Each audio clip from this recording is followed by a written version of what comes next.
Граѓаните се изморени од калта која ја нуди ова политичко мочуриште. Народот сака надеж и решение на проблемите. Првиот човек на ВМРО ДПМН е Христијан Мицкоски на 3 недели до почетокот на кампањата најавува победа во најголем дел од општините на локалните избори на 17 октомври.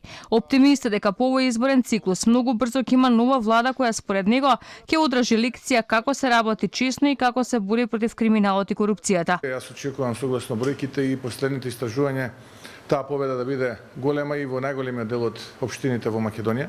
ВМРО ДПМН на овие избори заедно со коалицијата ќе излезе наистина со една револуционерна програма и програма која што ќе понуди Македонија и нашата општина за сите луѓе.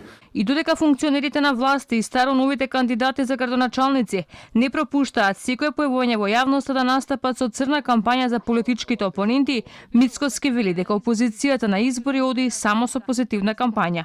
Уплашените луѓе водат кампања со навреди и кампања на ниски страсти. Ние сме сигурни во исклучително добриот резултат.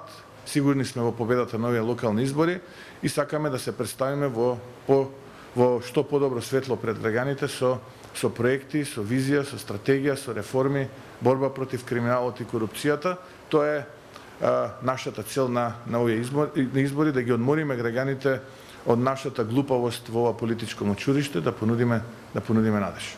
До крајот на неделата, опозицијската партија најавува комплетирање на листата со кандидати со кои ќе излезат во трка за локалната власт. До сега објавени се вкупно 57 кандидати. Во трката за Скопје, ВМРО ДПМН даде поддршка за независниот кандидат Данила Арсовска.